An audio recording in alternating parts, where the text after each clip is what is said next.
तो मिश्र जी, मैं आपके पास आ रहा हूँ। आनंद जी, आपका बहुत बहुत स्वागत है। आप अ, मैं आप बात चल आनंद रही जी, तो मेरा मैं भी नमस्कार है। तो मिश्र जी, आप तो आप भी मानते होंगे कि ये तो भाजपा की नहीं, मोदी साहब की गारंटी है। और वही जो कहा कि वो चरण पादुका लेके जो भी अगर जीते तो कोई बैठेगा और भारत की तरह गद्दी को संभालेगा, और जो सूचना आएगी तो करेगा।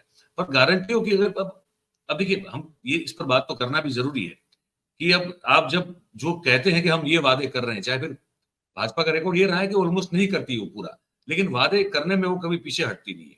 अब कांग्रेस की जो जो चुनावी घोषणा है, वो आपको लगता है कि ज्यादा प्रभावी है, या भाजपा जो है वो उसके मुकाबले कहीं टक्कर देती नजर आ रही? कैसे देखते हैं आप?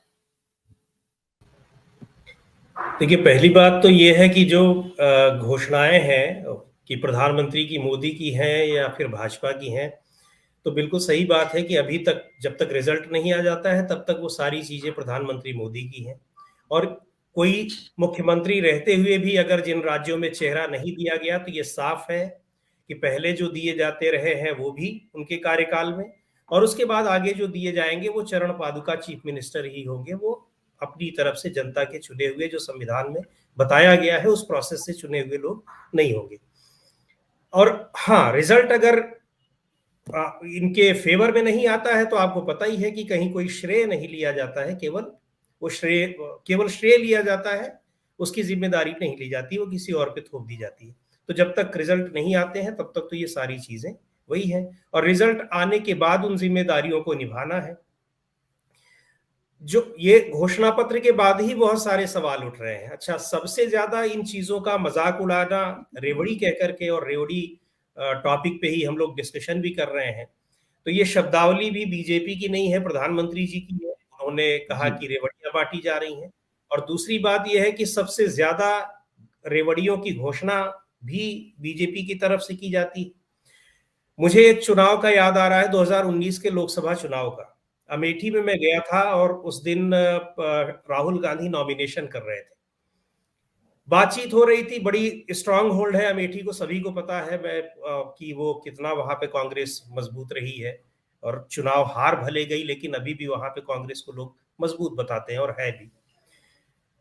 वहां कुछ जो बड़े लोग खड़े हुए थे तो यूं बात करने लगे, और हमने कहा कि भाई, उस कांग्रेस पार्टी ने भी साल भर में लोगों को एक वादा किया था, गारंटी की एक मुश्त पैसा दिया जाएगा।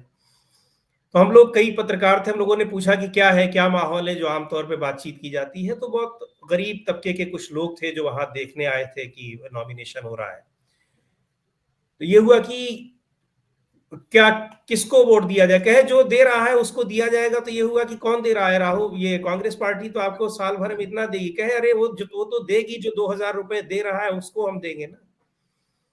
तो एक उस समय तो बड़े एक कह लीजिए कि परिहास के रूप में ये बात हुई कि चुनाव के टाइम पे जो पैसे बांटे जाते थे छिप करके, चोरी से, और पकड़ लिए जाते थे, तो कितना उसको लीगलाइज कर दिया है कि चुनाव आए उसके 1 महीने पहले, 1.5 महीने पहले, आचार संहिता के बाद 15 दिन पहले, 20 दिन पहले जो है वो लोगों के अकाउंट में डाल दीजिए। तो वो जो चोरी छिपे देना पड़ता था उसका कितना लीगलाइज चैनल बना दिया गया कि सीधे डालो, तुरंत बिल्कुल। जिसको मिला रहेगा तो एक बार वो सोचेगा कि हाँ भाई, ये भी मिल रहा है, राशन भी मिल रहा है, सारी चीजें मिल रही हैं।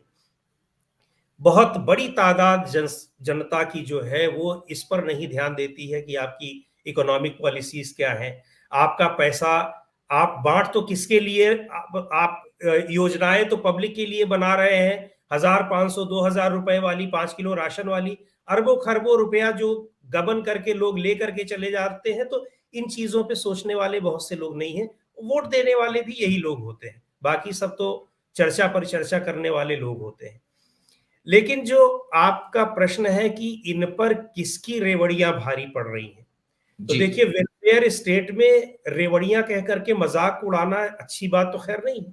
सरकारों का दायित्व तो है कि जो जो गरीब तबका है, मजबूर तबका है, उसके लिए सबसे पहले तो आप उसके लिए जीने खाने का इंतजाम करिए, फिर उसके लिए रोजगार का। ये नहीं है कि जीने खाने का ही केवल इंतजाम करिए, एक पहला लेवल है कि जीने खाने का इंतजाम करिए, अगर उसके पास ये भी नहीं है। अगला लेवल ये है कि आप उसको इस लायक बनाने की कोशिश करिए कि वो आपके ऊपर ही हमेशा जो है वो पीढ़ी दर पीढ़ी ना निर्भर रहे। और 5 ईयर प्लान्स में जो योजनाएं बनी हैं, जिन लोगों ने उसको पढ़ा होगा, वो इसी तरीके से बनाई गई हैं, कैटेगराइज करके। उनको हम चाहे जितनी उसकी बुराई कर लें, जो कुछ भी कर लें, जो आजादी के बाद से जब नीतियां बनाई गई, लेकिन वो इस तरीके से इन्हीं चीजों को ध्यान में रख करके बनाई गई। फिर आप उनको ये कहिए कि उसके बाद आप इस तरीके से मत रख दीजिए कि आपके वो इसी कृपा के बदौलत वो जिंदा रहे। लेकिन है क्या कि आप इतनी ज्यादा चीजें बना रहे हैं, लोगों को दे रहे हैं, नीतियां बना रहे हैं, सब कुछ कर रहे हैं, विकास कर रहे हैं, विकास पहुंच रहा है, अगर कि 80 करोड़ जनता जो है वो सरकारी राशन पर जिंदा रहे, तो फिर ये बड़ी शर्म की बात है। ये कहने में लगेगा कि हाँ 80 करोड़ लोगों को मिल रहा है, अच्छी बात है मिल रहा है, लेकिन आप ये देखिए कि 80 करोड़ लोग अगर उसको लेने के लिए विवश हैं, तो हमने देश को पहुंचाया कहाँ है।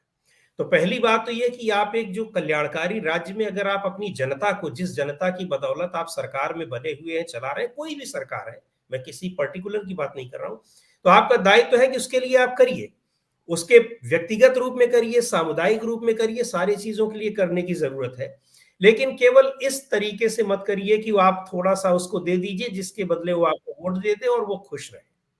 तो इसमें अगर जो इस तरह की चीजें कि आपने सिलेंडर दिया, भाई सिलेंडर आपने दिया, सिलेंडर इतना महंगा हो गया, इतना महंगा सिलेंडर ना होता, 400-500 रुपए का ही अगर सिलेंडर रहता, तो जिनको आप दे करके उनके ऊपर आप अपनी कृपा का एक बोझ भी लाद रहे हो, वो जी। खुद ही अपने आप खरीद लेते। और दूसरी ओर आप चुनाव राजस्थान में अगर हो रहा है, छत्तीसगढ़ में हो रहा है, वहां आप 500 का सिलेंडर दे दोगे, दूसरे राज्यों में नहीं हो रहा है, तो ये तो सीधे सीधे आप मतदाताओं को रिश्वत दे रहे हो ना, कि दो आपको मिलेगा 500 का सिलेंडर, 1000-1100। रिश्वत भी दे रहे हैं, और जहां ये लाभ नहीं दे रहे हैं, उन राज्यों की जनता के साथ अन्याय भी कर रहे हैं।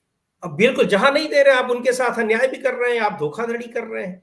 और क्योंकि आप केंद्र में सरकार है, और जहां जिन राज्यों में भी आपकी सरकार है वहां भी आप दीजिए। तो घोषणाओं में अगर आप, अब एक जगह अगर तुलना करने की बात आई, आपने एग्जैक्ट डेटा जो पढ़ा था आप उसमें कि हम इतने रोजगार देंगे और उन्होंने कहा उतने रोजगार देंगे, तो आप ये समझ लीजिए कि आप केवल इतने ही रोजगार आप क्यों देंगे। वहां भी मुझको लगता है कि बेमेल है कांग्रेस पार्टी के रोजगार की संख्या में और उनकी रोजगार की संख्या में। तो अगर आप ये वादे करें, इनको निभाएं, तो मुझको लगता है कि वादे, उन वादों को रेवड़ियां नहीं कहा जाना चाहिए। और एक तबके को, मतलब कि आप एक इनकम तय कर दीजिए कि उससे नीचे वाले हैं उनको कुछ विशेष फायदा देंगे, तो उसका किसी को नुकसान नहीं होगा, किसी को उस पर आपत्ति नहीं होगी, क्योंकि उसको चाहिए भी। लेकिन बजाय इसके केवल अगर इन चीजों का मकसद कल्याणकारी राज्य की अवधारणा को पुष्ट करना या उसको निभाना ना हो करके अगर वोट पाना रह जाएगा, तो इसी तरीके के फिर वो रेवड़ियां बटेंगी, बांटी जाएंगी, और पब्लिक इन्हीं रेवड़ियों में उलझ करके रह जाएगा। एक चीज और देख लीजिए कि पहले तो आपने रेवड़ियां, शुरुआत भी आप कर रहे हैं, मुझको लगता है कि इसके पहले इस तरीके से ये चीजें देने और जगहों पे भी थी कि आप कहीं कोई किसी चीज का कर रहा है, साइकिल बांटी जा रही है, कुछ भी किया जा रहा है, लेकिन इन चीजों के बदौलत ये चीज आप बांट करके केवल उन्हीं का नुकसान नहीं करते हैं, फिर आप टैक्स पेयर्स जो है, जो बहुत छोटी संख्या है लेकिन टैक्स तो वही दे रहा है, उसके अंदर भी एक निगेटिविटी पैदा होती है कि आखिर इन पैसों का इस्तेमाल, हमसे कहा तो जाता है कि ये बनेंगे वो बनेंगे, और उनको हम खर्च किस पर कर रहे हैं, उनको हम खर्च कर रहे हैं कि जो कुछ ऐसे लोग हैं जो इनको वोट दे रहे हैं और उनको ये जिंदा रखने के लिए दे रहे हैं। तो ये चीजें दो के दोनों वर्ग में, गरीब तबके में भी एक तो उनको लापरवाह बनाएगी, जो कार्यशील पब्लिक है वो क्यों काम करेगी, आप उसको उसकी जरूरत की सारी चीजें दे दीजिए घर पे, और फिर उससे आप कहिए कि चल करके अगर वो स्किल्ड है, नॉन स्किल्ड है, उस ढंग का आप उससे काम करवाइए, नहीं करेगा। और जो लोग गांव से जुड़े हुए हैं उनको ये भली भांति मालूम है कि गांव में कृषि कार्य में अब लोग ना तो खुद करते हैं, बहुत सारे लोग, खेती ऐसे ही पड़ी जा रही है, पड़ी रह रही है, और ना ही वहां कोई दूसरे काम करने के लिए मजदूर मिल रहे हैं। गांव में आप इंडस्ट्री भी लगा दीजिए और लोगों को ये लगता है कि हमको सारी चीजें अगर मिल ही रही हैं तो हम क्यों करें। तो बहुत कई तरीके से ये चीजें जो है वो नुकसान करती हैं। तो ये जो आप होनी चाहिए कि आप एजुकेशन आप फ्री कर दीजिए, हायर एजुकेशन फ्री करिए, रिसर्च फ्री करिए। इन चीजों को आप नहीं करेंगे। ये सारी चीजें आप प्राइवेट सेक्टर को दे रहे हैं। गवर्नमेंट स्कूल्स कॉलेजेस खत्म करके आप प्राइवेट स्कूल कॉलेज यूनिवर्सिटीज बन रही हैं। यानी आप तमाम लोगों को वहां पढ़ने से भी रोक रहे हैं। बड़ी जो अभी तक की जो यहाँ तक की जो गवर्नमेंट सेक्टर में भी उसके फंड से चलने वाले विश्वविद्यालय हैं, आज स्थिति ये है कि तमाम कोर्सेज वहां भी पेड चलने लगे हैं। पेड का मतलब ये है कि कोई कोर्स ऐसा नहीं है जहां 1.5 लाख 2 लाख रुपए की फीस ना लगती। तो इन चीजों में जहां सरकारों को खर्च करना चाहिए, एजुकेशन पर खर्च करना चाहिए, उनके हॉस्पिटल्स पर करना चाहिए, उनकी बजाय व्यक्तिगत रूप से लोगों के जेब में आप पैसे डाल करके एक तो उन्हें आप अकर्मण्य भी बना रहे हैं, उनको आप अपने पर निर्भर कर रहे हैं, और दूसरे ओवरऑल जो एक समुदाय है उसको भी आप खराब कर रहे हैं। और तीसरी बात यह है कि जो एक पूरा का पूरा एक प्रोडक्टिव नेचर होना चाहिए, उस पूरे के पूरे सिस्टम को भी आप खराब कर रहे हैं इन चीजों की वजह से। तो मुझे ये लगता है कि इस तरह की रेवड़ियां जो भी बांटे, वो चाहे कांग्रेस पार्टी बांटे, आम आदमी पार्टी, बीजेपी, इन चीजों पर रोक लगनी चाहिए। और चूंकि रोक इसलिए नहीं लग रही है, मुझको नहीं लगता कि उसके इन चुनावों से पहले या कांग्रेस पार्टी इस तरीके से कि रेवड़ियां टाइप की चीजें अपने घोषणा पत्र में बांटने की बातें करती थी। मतलब अगर मैं 2014 के पहले की बात करूं, ये नहीं कह रहा हूं कि उनके घोषणा पत्र में वादे नहीं होते थे, लोगों को देने के होते थे, लेकिन ऐसे कि एक एक चीज का उल्लेख करके कि वो जैसे ग्रोसरी की दुकान पे सामान आप लेने गए हुए हैं तो जी। वहां तो घोषणा पत्र, इस तरह के घोषणा पत्र नहीं हुआ करते थे जो मैं समझ रहा हूं कि पहले की स्थिति थी। और ये चीज बढ़ती जा रही है, और चूंकि ये बढ़ती इसलिए जा रही है कि लोगों ने देखा है कि आम आदमी पार्टी ने दिया तो लगातार उसकी दिल्ली में सरकार बिल्कुल, बनी, बीजेपी ने बिल्कुल। दिया, घोषणा किया, उसकी सरकार बनी, और उनमें कुछ पूरे हुए, कुछ नहीं भी पूरे हुए। लेकिन ये वाली जो चीजें हैं ना, 1,000 रुपए, 2,000, 5,000 रुपए राशन रुपए, ये चीजें जब मिल रही हैं लोगों को, तो इस तरह की चीजें मुझको लगता है कि इनको बहुत लंबा नहीं खींचना चाहिए। आपने एक बार दिया, 2 बार दिया, उसके बाद आप लोगों को खुद आत्मनिर्भर बनाइए, ऐसी योजनाएं लाइए कि वो लोग इस पर मजबूर ना हो। आप तो उनको लगातार उस पर मजबूर करते जा रहे हैं। बात सही है सर आपकी।